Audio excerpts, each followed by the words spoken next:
let's get right into it with item number 1. Sarah, you'll be reporting out. Let me just exit full screen so I can pull up my numbers here. Okay. All right. So thus far with the rental assistance program, we have dispersed $87,681 in funds. So that leaves us with $12,319. So that went to 30 households assisted so far. That's 34 adults, 23 children, and 8 seniors. And most of those families were below not only 80% AMI, but 50% AMI.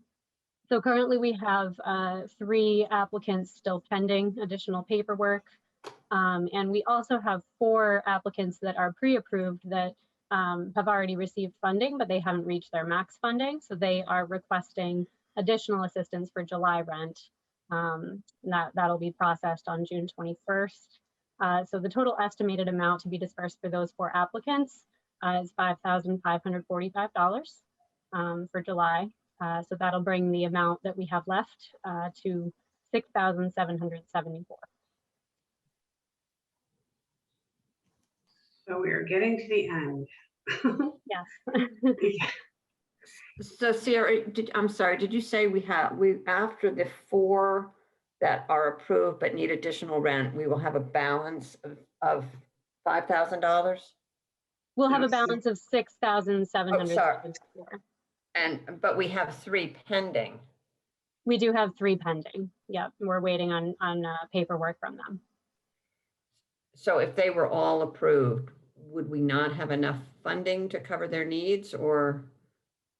That's a good question. I'm not sure what they are requesting. No. Right, don't know. Yeah. Okay. Yeah, I'm not sure what the total is between the 3 that they're requesting. So when's the last time you received an application? Like, just, I know you're working on paperwork now, but when was the last time you actually received an application? We received applications in May.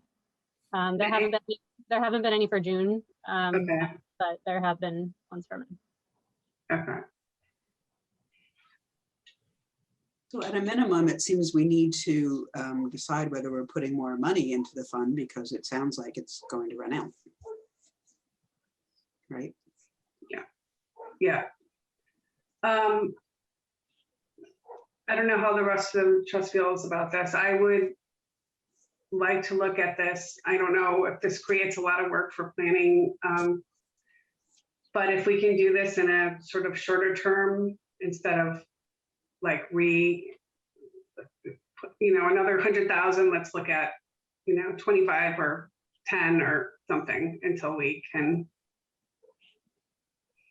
figure out like when this is all going to stop. It seems like it's starting to slow down, and there are new resources available right now through the state. So yeah, I would agree with that. I think we should allocate some more, because I don't want anybody to get dropped off, but I think it should be a relatively small amount. I don't know what the right amount is, 10 or 15 or 25. But not another 100. Yeah, no. I definitely, from our perspective, I definitely see the need continuing. A lot of people are facing potential loss of housing. The eviction moratorium is, at this point, it's ending at the end of the month, and housing has definitely been the biggest issue overall over the last year for financial assistance. So I don't see that changing. I see lasting impact of COVID.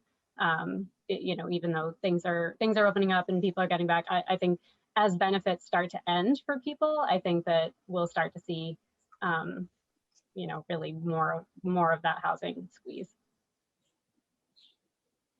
Well, maybe that raises the question about sort of the potential ongoing need for some kind of pot of money for rental assistance, emergency rental assistance that cannot be covered by other funds for, for some reason, I don't know. It seems like, it's not necessarily COVID related anymore, although I guess you could analyze, what's COVID and related and what isn't, because there's probably going to be a ongoing ripple effect. Yeah. But it does seem like we have a system in place now that has really responded to a need, and hopefully the need will be less moving forward.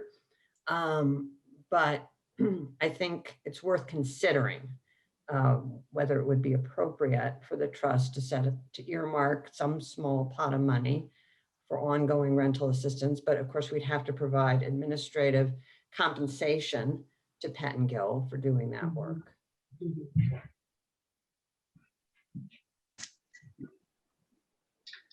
I guess the question is, can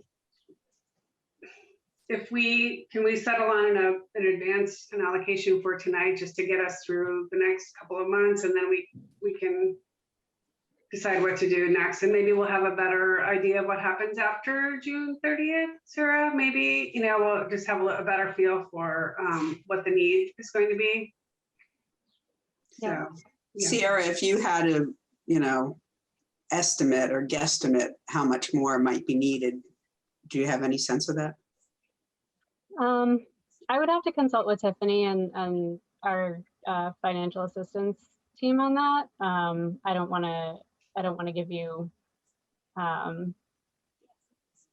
don't know that I want to give you a hard number now, just because I may be missing some information. So Sure, I understand it. It's kind of putting you on the spot because I don't know the number either.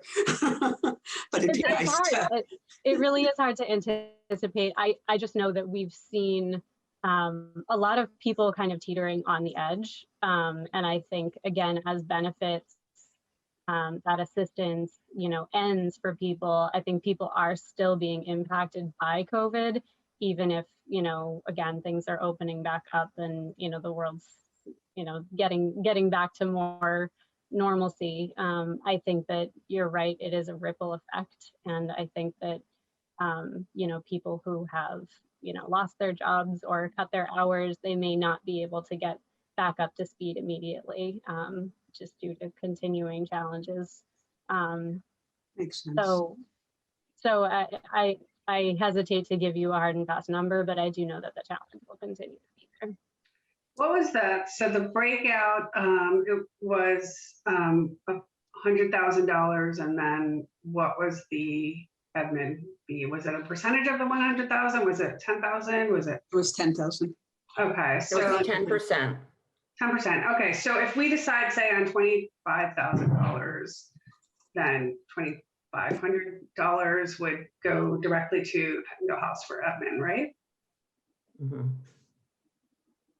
I would propose that, at least for now, we suggest 25,000 with 10% to Pettingill, and maybe we raise it up to 25,000, and we see what happens over the next few months, and we could always take it back if it's not spent. Yeah, I think that sounds like the right number, especially at the Cadence. We've been seeing applications come in and approved and everything. So do we want to vote on that, Ellen? Motion? Wait, do you want me to say? I didn't know you looked like you're about to talk, Madeline. No. Okay. So I'll let you make a motion. Okay, I move that we allocate $25,000 of our funds with 10% of that to Pettingill for administration to continue the COVID emergency rental program. And I'll second that. Great. All in favor? Aye. Aye. Such a little puny committee right Three of now. us. But we're quorum, so. That's okay. Well, it's very efficient here. Okay, any other questions, comments for Sarah while we have her? Just thank you very much for continuing to do this. It's so important for people. Yeah, we did see the thank you note. That was lovely. Yes, Yeah. it was really nice, really nice. Yes, there's been a lot of great feedback from our clients and much appreciation. So I guess I was just going to say that I feel like at our last meeting, the mayor said that the city might have access to some other funds, which is perhaps what Suzanne was alluding to. So, for rental assistance. So I just think it's important for Pettingill to, be mindful of that. If there are other resources, our funds are quite limited. And so, I just encourage you to do whatever you can. That I'd like our fund to be sort of the last resort if possible. Agreed. Okay, well, you're welcome to stay on with us, or you're welcome to go. Sure, you have other things you'd rather do on a beautiful evening. one quick question I had is the mention on the agenda of a social media post. Is that something that Yeah, so that was, I caught the post on Instagram. I thought it was really nice. Yeah, thank you for that. My only issue, and this is just, call it what it is. I know that the mayor ultimately gets the kudos for establishing a program, but I wish it had said the Newburyport Affordable Housing Trust, because it really was born in this room, if you will, in this virtual room, and a lot of good ideas came from this committee. So that's all. I just wanted to kind of put that out there, that if there's another mention of, I don't even know who wrote it. So, but if there is another mention, I would, I think just a lot of residents, maybe some of our elected officials don't quite understand what it is that we do. And so we want to make sure that we're demonstrating our value and the value of this body to everyone. So, does that make sense, guys? Yeah. Yes. Okay.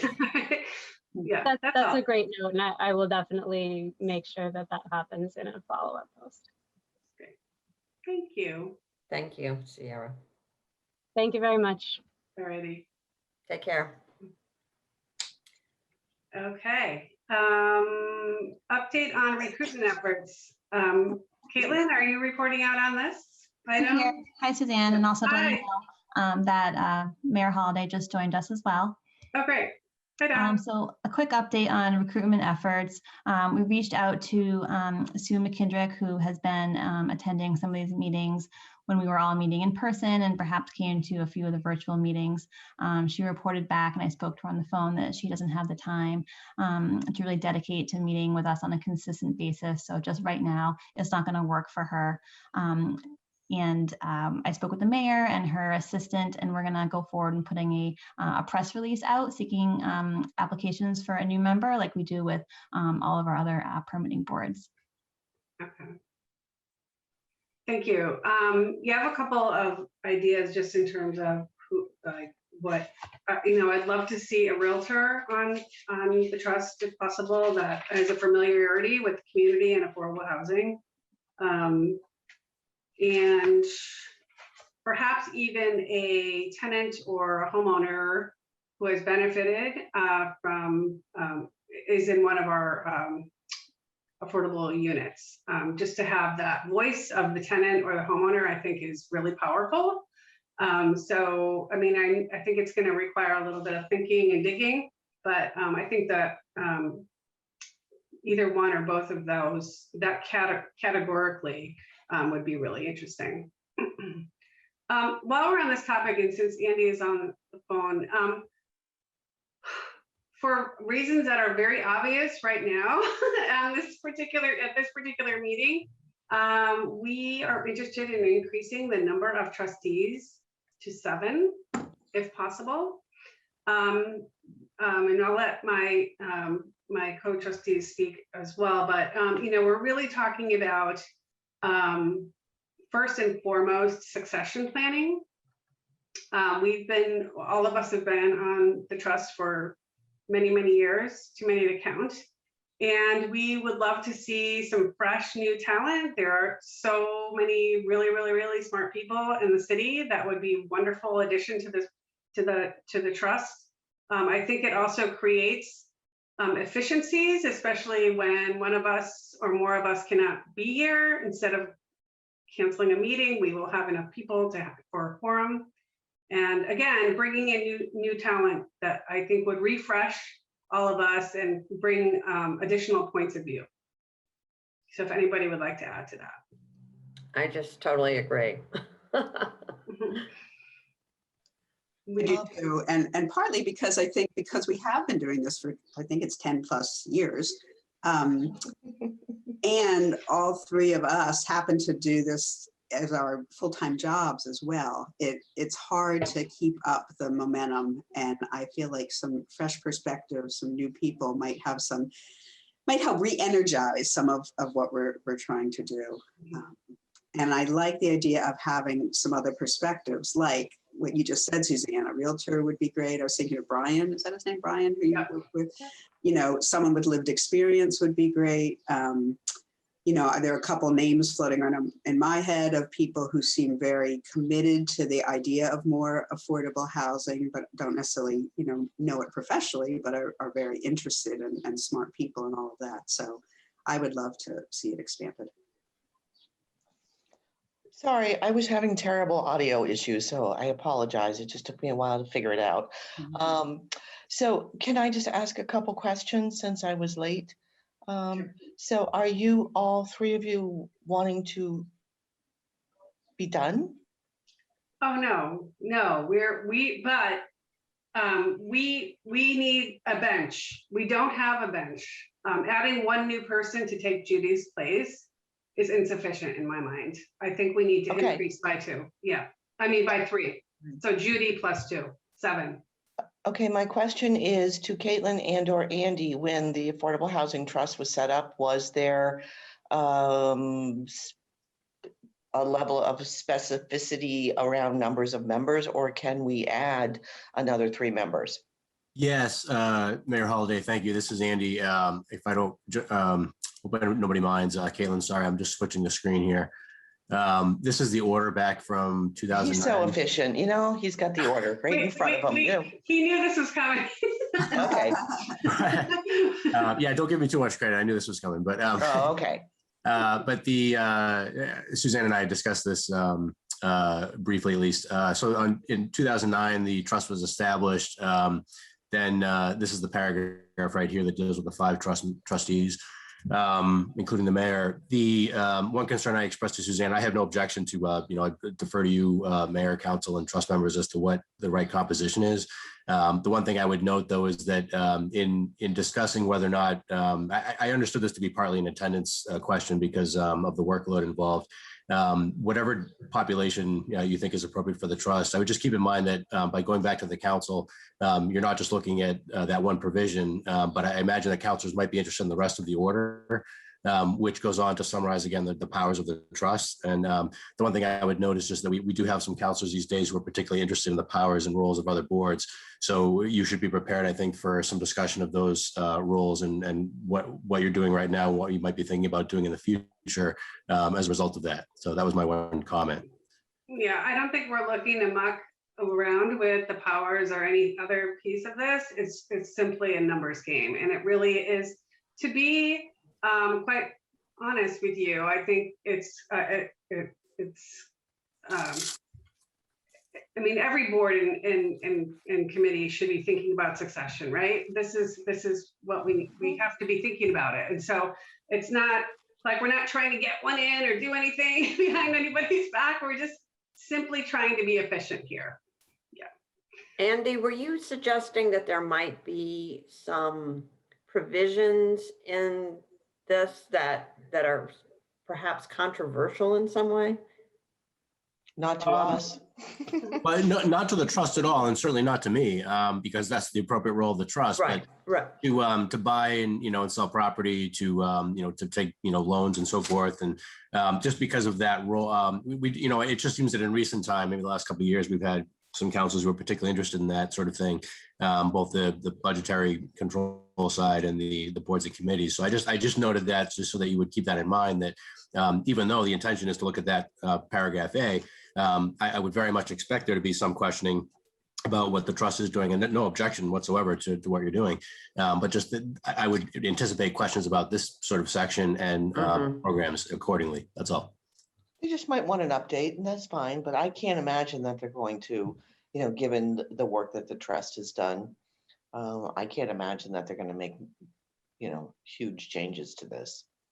This document is, I'm assuming, a template that is Yeah, used from the by state. other cities and towns, right? So it's a standard description of the trust. So it's not like we're any different from any other municipality. Yes, actually, and Suzanne's correct. And I would point, again, if this were to come up, I was just sort of a heads up. I completely agree that that is appropriate, especially since it parallels state law. So no question there in my mind about the provisions that are in there, just the subject matter coming up again, that's all. So the only potential concern is that they're only scheduled to meet the council one time in July and one time in August. So it would take, if we got this order in, we could put it in for the 28th. It would go to committee, and then we could hope and pray that they address it in their July meeting. Then we could, potentially advertise looking for trust members, because we have one vacancy presently. And, if we can get this through, then hopefully we'll be able to, maybe we start with the one candidate, but let's see who steps up in terms of, putting forward letters of interest to my office. And I think we should, we've been holding off on doing a press release until this meeting because we have a couple other boards where we need seats too. So Donna, just so I understand, so you're saying if this comes to the council in July and they agree, then They they won't agree. They'll send it to committee. They send it to committee, I see. So August would be the earliest at which, Right. okay. But that gives us time to really vet That's- people. That's yeah. not so bad. It's summer. No, that's not. It's not like we have all these, issues and projects that we're dealing with that are in front of us. And honestly, August is around the corner. It'll be here before you know it. So. Yeah. Oh my God, yes. I didn't even say. Should we get a sponsor? Would that be helpful? Or should we just let this go its regular course? No, we would have to get a sponsor from the council. So Okay. I'm On trying to that think. committee or any sponsor? It's in any sponsor. And, Okay. I know that, there's certainly several counselors who have been supportive of this. I personally would recommend Heather because I think it would go to planning and development in terms of review. Right, Andy? That's correct. And actually, Mayor, that's a great point because she recently sponsored a ordinance involving the Historic Commission, another permitting or planning related board. So I think it's very appropriate to ask her as the chair of that committee to consider this as, given it's a request from the applicable board.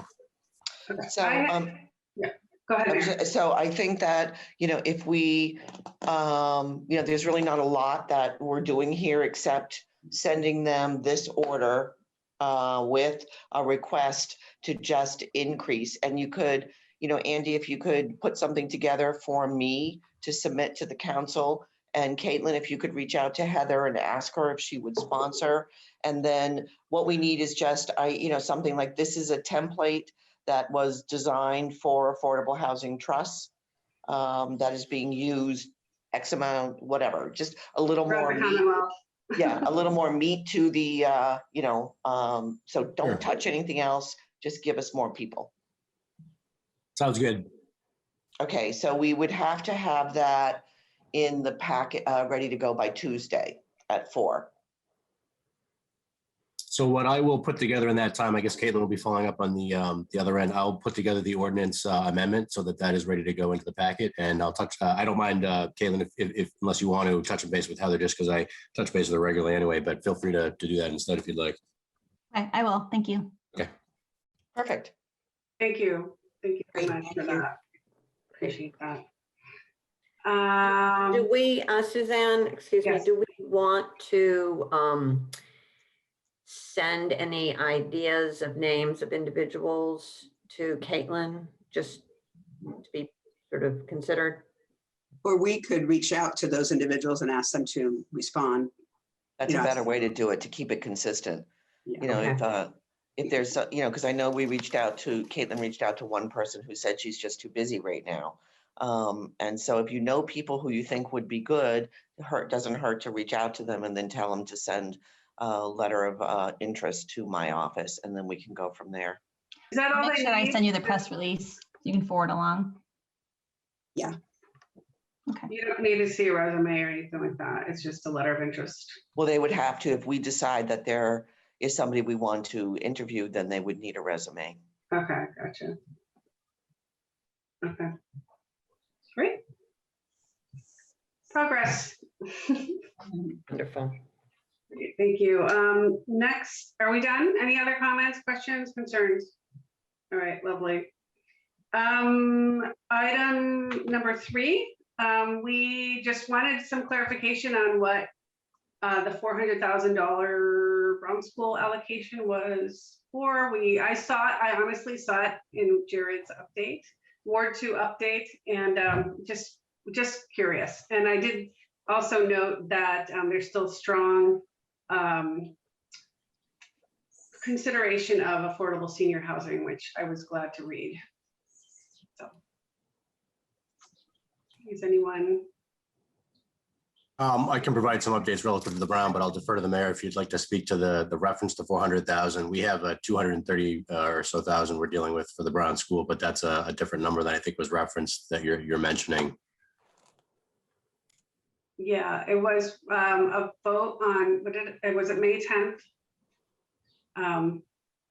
So yeah, I'm just curious. We've discussed the Brown School quite a bit in this committee. So I just want to stay on top of what council's thinking, what allocations are being used for it. I don't really think they're thinking much about the Brown School at this moment because, again, we're, trying to get the budget through at this moment. And I think that's really what they've been focused on, and the capital plan that they need to approve, the CPC plan they need to approve. So they've got, some pretty hefty agendas, and then, really wanting to, from what I've heard from some of the counselors, that they are fried and they want the summer off.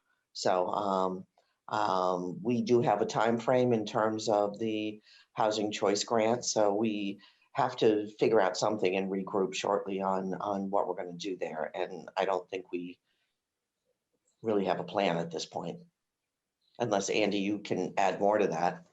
Well, I guess just 2 things. Thank you. I would add one is I don't know if, again, Mayor, I don't know if any more light could be shed on the $400,000 reference, but isn't that what the order of magnitude roughly of what the trust has accumulated? I don't know if that was something that the council was making reference to at all, but at any rate, it sounds like there's still some question as to where that $400,000 reference was to. I don't know, because that's not what the housing choice grant is. Yeah, No. Caitlin, I believe it was in reference to the fiscal year 2022-2026 capital improvement program submission. Oh, okay, all right. Okay. So meaning somebody was talking about allocating funds from the capital budget to the Brown School. But there's no appropriation before the council right now for that. I guess that's just right. There's no appropriation, Mayor, before the council for that. That's any reference to that in the capital improvement plan isn't an appropriation that's active right now. No, because what would have happened is it would have been in the plan for them that they were actively reviewing right now. And Right. And we didn't pull that funding at this point from any place, Right. or even talk about bonding, because we felt that we had the housing choice money, which could get us started on something. Right. And I wish we could, it's just everyone has been out straight. So I would really like us to pull a meeting together soon that we could sit down as soon as the budget's passed. We can all regroup and begin talking about where we're going with Brown School. I know that Andy Egmont's been out looking at properties for youth services, and this isn't necessarily for youth services, but interesting development this week where the attorney for the National Guard, Tim Cullen, reached back out to me asking if the city would be interested in leasing 57 Low Street. But the problem is that you still got questions about the borings and about the air quality in the building and, you know, whether or not it can even be used. So why would we rent it unless we had the answers to those questions? And, you know, they would like a short-term lease for like $1,000, and then we could begin to move forward with additional borings and air quality testing. And then they're looking at a really hefty lease for a commercial space for parks right now. It's in the council, and I will be shocked if they pass it, because it's ultimately going to be something like $70,000 a year, you know, to have a home for parks. And it makes a lot more sense to purchase a piece of property that we own and, you know, not keep putting money into some commercial space that's going to keep continuing to increase. But so that was just a new piece of information that came up, that the council is, some of the councils heard that last night in Neighborhood Cities and Services. So they're just sort of thinking about that in terms of, you know, where do we go at this point? And some are making, you know, at least some statements that they have regrets about not going forward with purchasing this property, because a lot of other people, not a lot, but there are definitely people inquiring about this piece of property. And so, you know, not that I would ever consider putting youth service there again, because that was so controversial, but it just, in the sense, it just creates, I think, a reality check with a lot of the counselors in terms of where they were. And we really do need to regroup and figure out what we're doing with Brown School. Yeah, Mayor, I would add, Councilor Connell had stopped the other day, and I know that some councilors share a concern, I guess, about the financial liabilities and opportunities at the Brown School with respect to housing and other things. So I would, the one connection I would make to what the mayor just said was that this $230,000 or so we have from the state is specifically for design services to help reduce the threshold, you know, to get over that hurdle of creating the housing in the Brown School. So the assumption was either that the youth services is located elsewhere, like the mayor was mentioning, that Low Street site being the most recent specific site referenced. They're doing a site selection study right now following the council's action, or lack of action on that acquisition.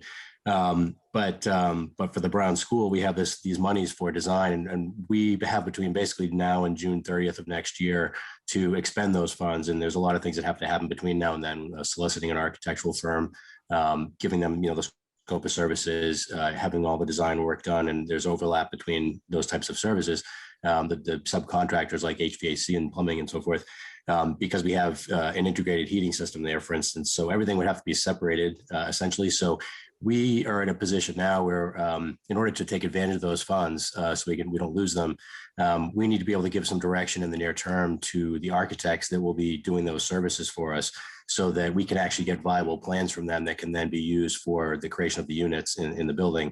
If it's not clear where the demising line is in the building, if NYS is there or if they're not, that makes it more difficult. My own preference, and I think the mayor and I have talked about this before, is I think it makes more sense for the Brown School to be adaptive reused for housing, for NYS to have perhaps another proper home.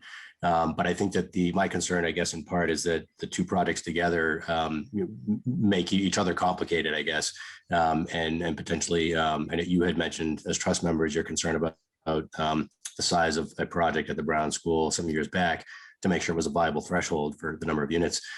So without speaking to that specifically, I just want to make sure that we're on our radars, like the mayor said. We need to discuss in the near term how many units roughly, you know, what portion of the building might be used for this, so that the architects can actually do something, because if we don't provide that clarity to them, they can't create plans that are appropriate for laying things out in there, or even utilities. Well, and I will add, while we're talking about money and opportunities, that I sent this around. I don't know if anybody's had a chance to look at it yet, but the governor just announced this afternoon how he is proposing to use is planning to use almost $3 billion of the federal funds, $1 billion of which is going to housing, $300 million of which is going to the development of senior and or veteran housing. So there's going to be a new pot of money that potentially we would be able, or a developer would be able to access for the Brown School, but I'm sure it's going to be competitive and it's not going to last forever. So again, just in terms of timing, and Madeline, you would know more than I about how that would actually get access, but it just seems that that's another opportunity to get some affordable senior units. Right. I think I've mentioned before that I think it's really great that the city took action and got this $230,000 in housing choice grant funds. I applaud the city on making that effort. I just am a little perplexed about designing something when you don't know what it is you're designing. And what normally is done is an architect works with their engineer and designs, once the developer has site control, then they engage an architect and an engineer to design a system, knowing what the end use is going to be. And, if it's for seniors and you want to make it as environmentally green as possible because you're working with state funds and it's going to, you want to have a long-term good investment that's going to be sustainable over time. All these things play into the design. And I just don't know how we design something today that we don't know when or what it's going to be. So I don't know if perhaps there's some way to use these funds to do any kind of remediation that might need to be done before the building could be reused, or, some kind of concrete activities that really would have a value in the future, one way or the other, like whether it's 20 units or 15 units or 25 units, or whether it's shared with youth services or not. Maybe there's some activities that would have this long-term value. Yeah, Madeline, one thing I would say about things that we can certainly do immediately are the 21E or remediation issues in the building. That's something that, generally speaking, we can get a clear scope of services on. There's a little bit that's not clear, but not as much, obviously, in that area, say running utilities through the building and separating them for the appropriate layouts for units. But the other thing I was thinking was the windows. There's obviously some window restoration that would have to be done. I think there's an expectation that the older windows would be retained, so because of that, whether they're replacements or not, I think that's some specific work. But my concern, I guess, is that we would still have additional funds that we could use. So to your point, any additional work we can do that may not result in a set of plans that have to be modified again if we change anything related to NYS. And it also just signals to the abutters and to the neighborhood and to residents at large that there's some progress being made. Like, there's been like zero done there that anybody can see or touch or feel. It'd be just really nice to say, we're starting to thinking about, like, physically some attributes that are getting started, you're starting to take care of. So I know that's kind of pie in the sky, but any other Brown School questions, anything about? I'm happy to feel that having the school used for senior housing is still, I feel like it's got some real support. And I'm very happy to hear that. I think it makes a ton of sense. And I feel like perhaps I'm wrong, naive, but I feel that there is sort of a general feeling that could be a good thing. And I'm hopeful. Yeah, and everything, since we've had the last conversation or even debate about this, the world has changed profoundly, right? Our prices here have skyrocketed and people are just getting older, like by years. So I think, I am too was encouraged to hear that there was still a lot of support for affordable senior housing. So I think so I guess once the budget is passed, I just want a clarification, Donna, we want to set up another meeting to discuss the Brown School with whom? Maybe she stepped away. I just want, well, Caitlin, you can, like, I'm sure that's in the minutes. So I just want to make sure we didn't lose that thought from the mayor. Okay. YWCA Hillside update and home funds discussion. Yes, I put this on here. Andy, perhaps you can speak to this. I know you mentioned that perhaps the mayor's office was approached by John Fahey and the YWCA. As we all know, John reported to us that he was looking for some additional funding due to some of the design changes that had to take place for his project. And I believe he was seeking perhaps we could use some portion or all of our portion of our home funds towards his project. Is that right, Andy? Yeah, exactly. So John had reached out, interested to see if the home funds or any other source of funds might be accessible to cover some of the gap. My sense is that project, because it was a bit of a design and process, some adaptation of the design has been going as the construction has been going, that they might have encountered some new issues because perhaps some investigation wasn't done earlier of where the site is that they're doing this building. But in any event, they've encountered some additional costs and they're looking to fill that gap so they can complete the project as originally proposed. And so Caitlin and I discussed reaching out to Kevin Hurley and coordinating what we could on that with the mayor and the trust. And so for your discussion, any funds that you have that might be appropriate. What is the dollar amount? I don't see that anywhere in the notes. The dollar amount is what we currently have right now is about 75,000. From John? That's what the request is looking like? Oh, no, that's what we have available in home funds right now. Oh, I hear you. Okay. But what is his request? Like, did he give you an idea of what? I think it was 10,000. 10? I think, if I remember, because he had reached out to me when Congressman Moulton was, it's the new community CMP, it's the new title for earmarks. And they were reaching out to communities looking for what made sense. And John said that he was trying to get, into the federal earmark process, some money for this. Given all the ARPA funds coming to the state, and I would think that he would find another pool there that he could use. Member directed spending is now earmark. What you? Yes. Yes. Member directed spending. Fancy. So Okay. anyway, but that project's moving along, so that is exciting. Yes. Spoke to John today, and he mentioned that he had spoken to the city about home funds, so, and possibly the trust. So I guess more to come. I thought when we last heard from John, he had a bigger gap than $10,000, and he was, cobbling together different resources. Yeah, I would defer to John, but my recollection was something in the order of 50,000 or something around that range was my recollection. But it's just sometime last week.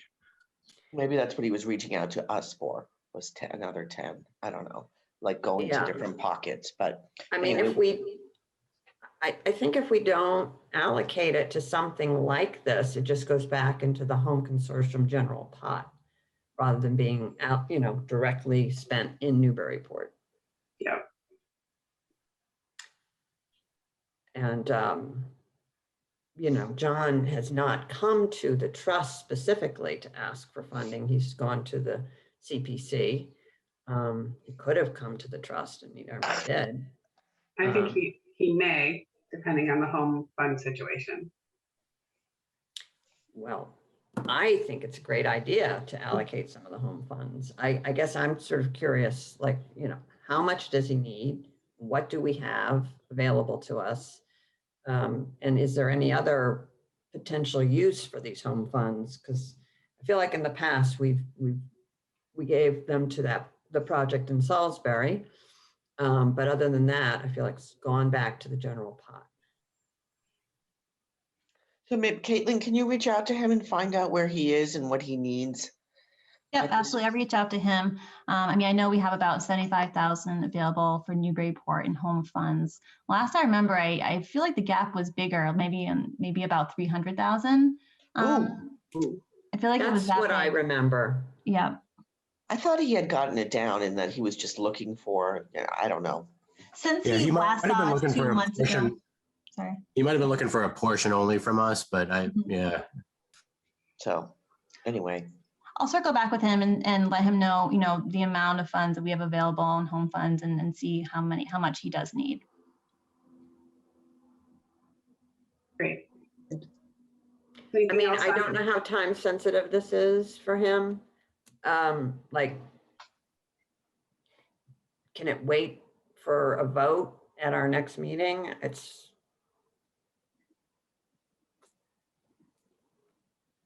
Can, Well, what, wait for a vote, Madeline? like, if we were going to commit some. Oh, with money from the trust. Right.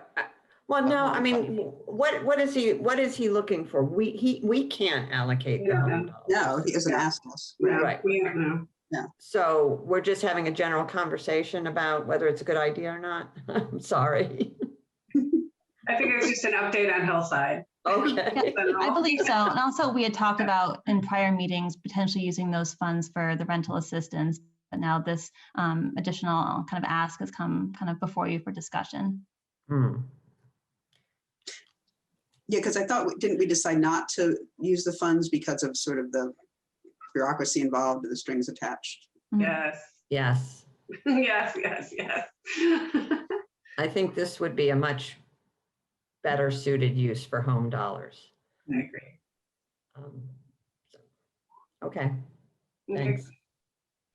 So next on the agenda, general rental assistance program discussion and Newburyport Crossing. So we have a new allocation for general rental assistance. And so we talked a little bit about working with specific the 40B projects or maybe other just income-based requests that we might get for market rate rental. Let's just open that up and just have a discussion about what your vision is for how this might work.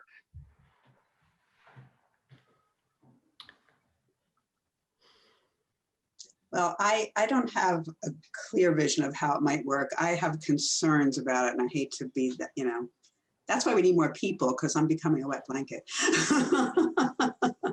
No. I think and just in terms of how we would do it and how people would qualify and how it would be, and I just think it makes a lot of sense in a controlled environment like deed restricted units. I'm more concerned how it would work on the private market, even though I like the idea of help because, we only have so many affordable units. I like the idea of helping people being able to afford to rent here. If we're going to design something, I think we have to really figure out what we expect from the landlord. If we help somebody get in and then the landlord raises the rent the next month and the person can't pay it and they're out, that's not our purpose. So I guess I would suggest we discuss what would we do to kind of structure it in a way that it would actually benefit the tenant in a fairly, long-term way.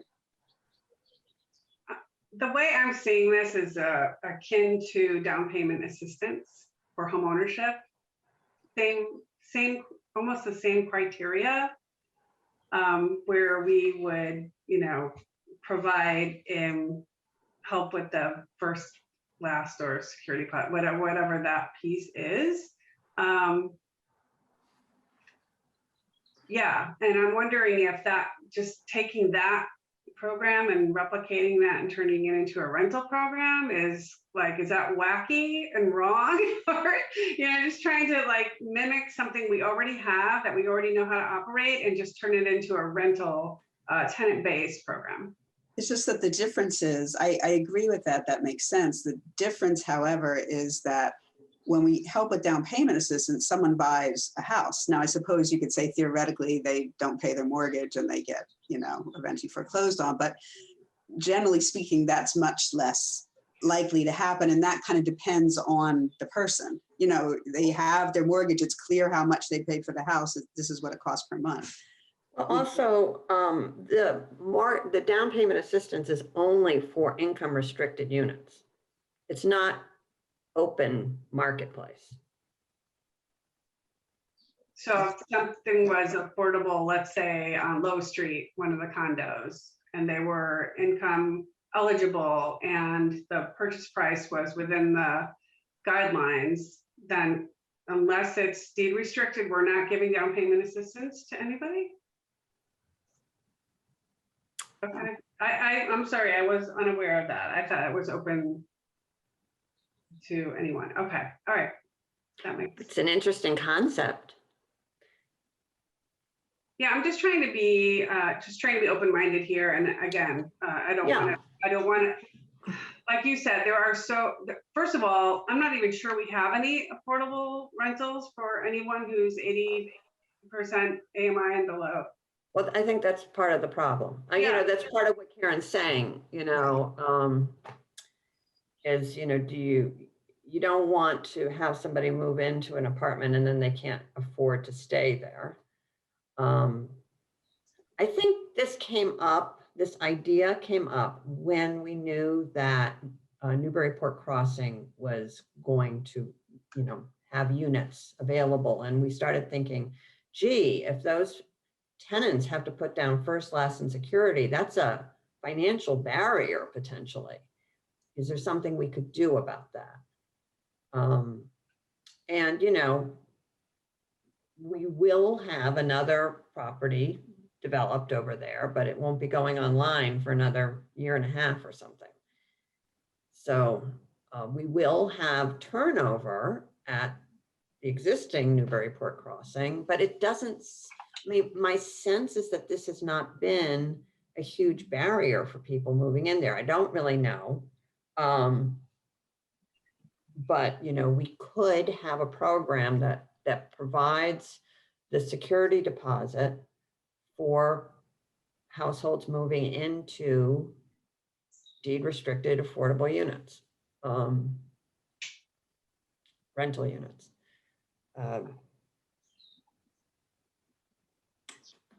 Yeah, or we just replicate the emergency, I mean, general, so to help with general, you know, not COVID related, right? So exact same program, only not COVID specific. Right. You know, for like, if there is no other available pot of money, if the RAFT program or any other program, you know, the household doesn't meet those qualifications, this fund could be available.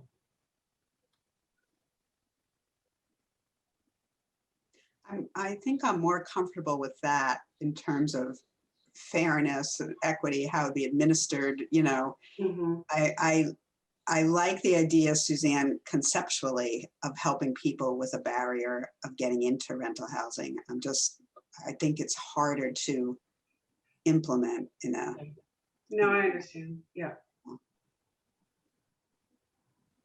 Any other feedback, Caitlin or Andy or Donna? I'm just thinking that, you know, if we were to make, you know, that kind of pot available for Pettingill, I know I've had, I think at least 2 people maybe, you know, in the past year reach out to me, you know, disappointed, saying that, you know, they didn't qualify for our program. So this could be, you know, an option that Pettingill has to draw upon if they needed to. Do you think, Caitlin, it was because their issue wasn't COVID related? Do you know? Yes, that's why they couldn't make the connection. Yeah, I mean, obviously stuff comes up, you know, people lose a job for some period of time, people get sick, people have, you know, medical bills, whatever, where they can afford the rent or manage the rent well enough, except for a blip, you know, and we're helping with the blip. And in terms of affordable, you know, with a small a, rentals in Newburyport, I think, you know, some of the stock where people have been living for a long time, the rents aren't as high. And yet if someone were to get evicted, that would sort of be the chance for the, you know, the owner to really jack it up. So helping those people kind of helps keep the stock a little bit too. Right. So I'm not sure where we go from here. So do we want to just replicate and do something similar? Well, I was curious, Caitlin, I didn't have a chance to look at, you forwarded 3 models. I think it was, one was in Waltham, one was on the Vineyard, and one was on the Cape, Chatham. I mean, did they have anything that would be useful for us to look at, consider? I mean, I'm sure that's why you shared them with us, but. Yes, I'll send those back around again. There were 3, kind of different programs that Shelley from MHP had forwarded me and said they all were, quite effective, but all different in their own ways. One, I'm looking at my list right here. One was Dukes County Housing Authority. One was the Waltham Security Deposit and First Month's Rent Program. And the other one was the Chatham Housing Authority. So I think each of those had a different, kind of assistance they provided, but it was all some form of, security deposit and first month. And it was usually limited to, 1 to 3 months. Do you know if those programs were specifically for income restricted housing, or was it for the general market? I'd have to double back and go look at the project descriptions. But I can send those out to you tomorrow. Okay. I think sometimes we get into a difficult situation where, I have a single mother who her landlord has just jacked up her rent by $500 a month, and she can't afford it, and she's in tears and doesn't know what to do. And it means that her junior in high school will have to move to another, after being part of the Newburyport educational system for all these years. And she's panicked. She just, can't imagine that she has to move to some other community and her child can't graduate from the school system that they've been involved in. But then do we start getting into a, sort of a slippery slope in terms of, trying to help families like that? I don't know if I asked the schools between all the foundations they have working with them, is that something that they could help with? There's limited funds, in the Affordable Housing Trust. And I'm just not sure where is the best place that we land in terms of setting up programs. The idea of people Right. having to move, lose their, apartments, their rentals when there's so few of them. It's just that in that case, Donna, I feel like you're talking about rental assistance. That's not just a blip to get over. She can't afford the extra Right. $500 a month. That would be, I mean, just administering that would be a big, Yeah. challenging. But And these this are is gonna- situations that come to across my Yeah, no, I on a feel that. regular basis. And, there are, real housing needs in our city. And, I think that, again,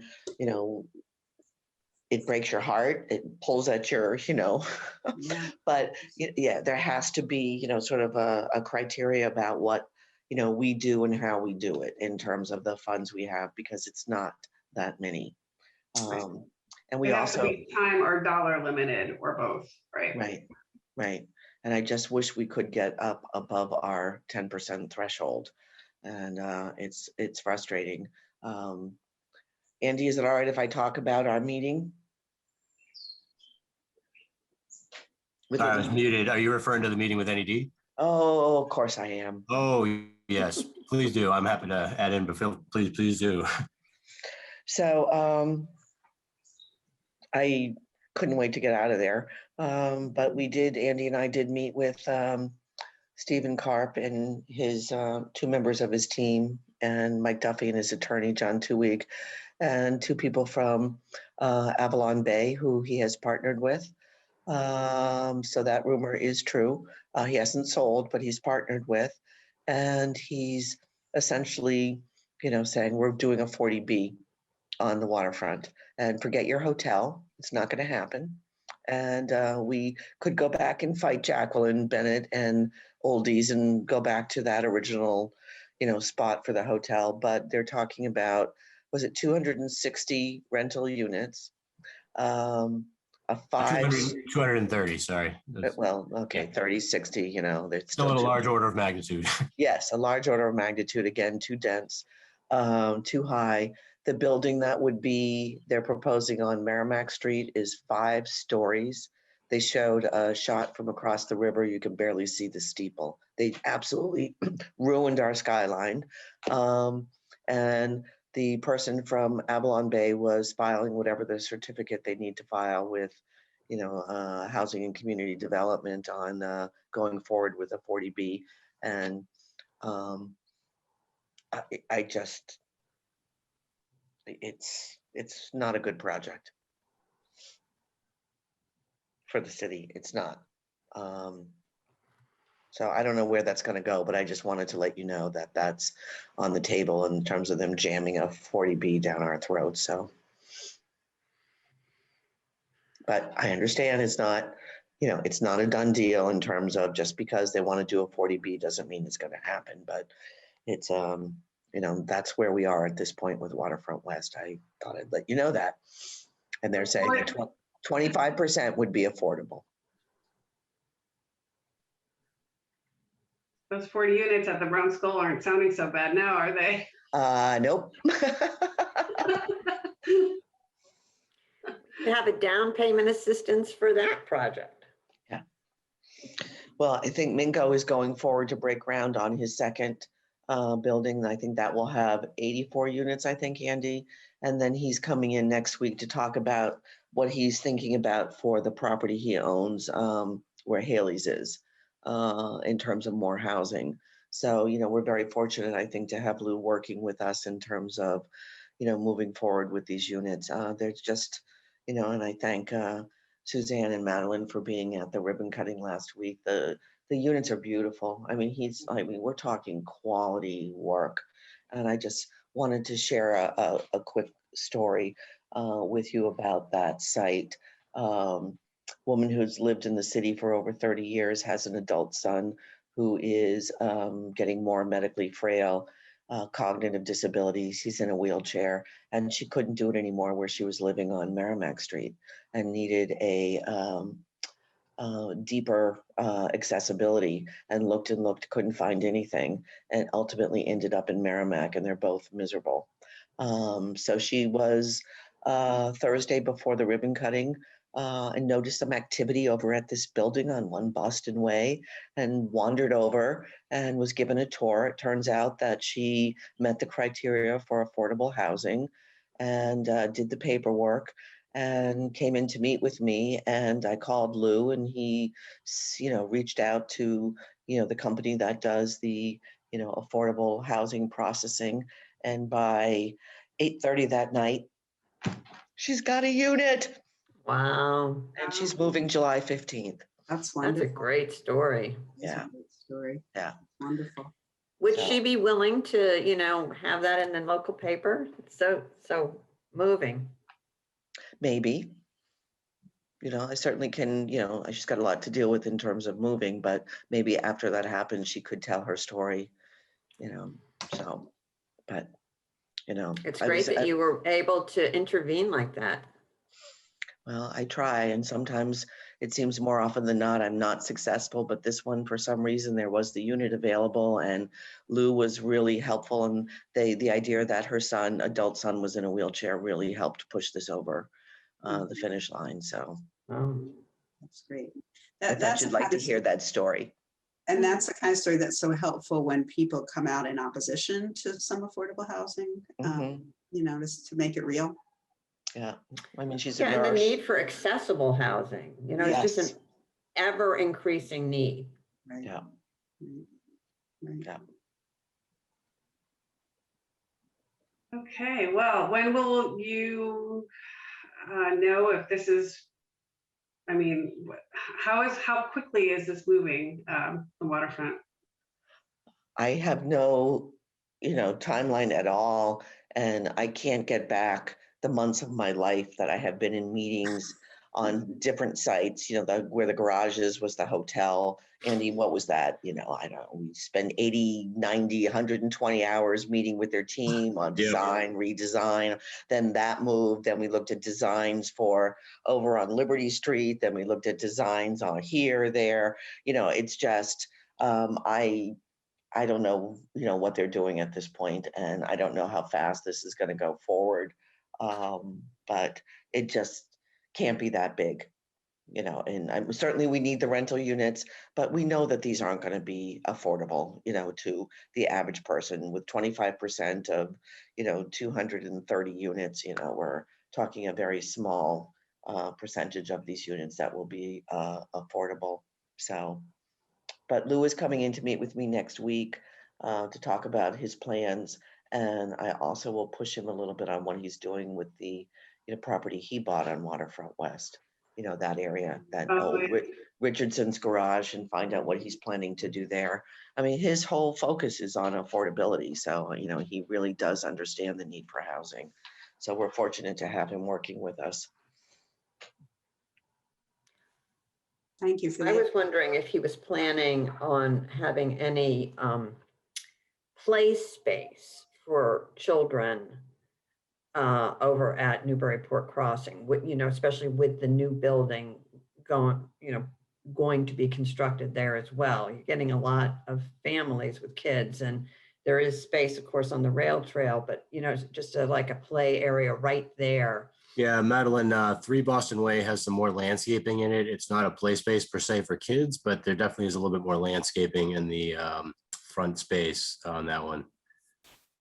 And I really believe that Lou would be, really amenable to hearing that. He certainly got that Newburyport is a major dog community, and he has in the basement of this 1 Boston Way is a dog washing, set up for people to wash their dogs. So, and allowing dogs. So I think he understands, in terms of, those additional amenities. And I think he would certainly be open to that.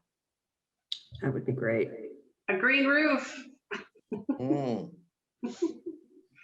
Yeah. All right. Any other updates from the planning office? None? Nothing for me. I don't know if anyone else has anything. Nothing for me. I think that took care of pretty much everything in our staff report. Yep, so I don't have any other updates, I don't think, unless you have questions about any of the topics that I wrote about. That's great. Any other topics for the good of the order? All right. I guess we have some minutes to approve. I cannot approve minutes, so we have a quorum here, which is good. So I'll move to approve them. Second, all in favor? aye. Aye. I need Donna for this one. Is Donna listed as a present? Aye. Okay, thank you, thank you. Sorry, just I need to be official.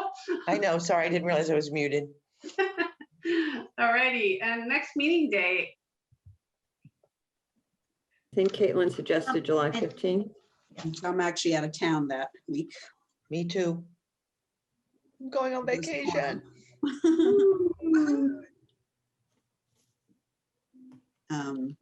Week after, Do we want, is it feasible to? July 22nd. July? We can do July 22nd. You just pull up the Fine with calendar me. one moment. July 22nd, we have a historical commission meeting. We could do July 29th. Does that work?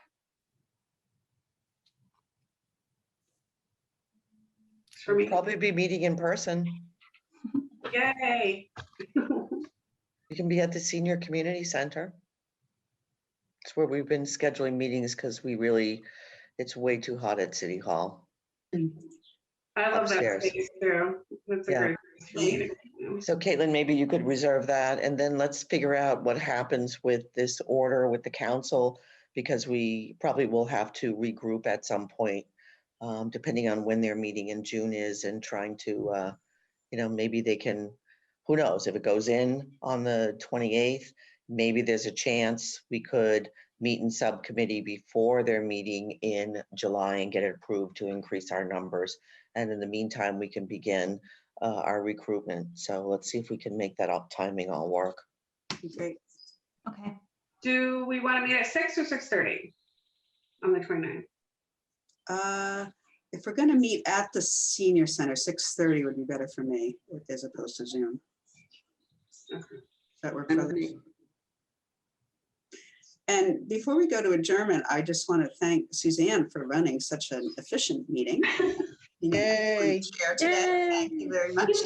Madeline and I will be taking turns, but yes, I'm all about efficiencies and not, just getting through an agenda. So thank you all for being so lovely. Well done. All right, well, I will adjourn this meeting and it's 7:11. Everyone go grab some food and drink. It's a beautiful night. Thank you, everyone. Take care. Bye. Thank Good you. night. Goodbye. Bye.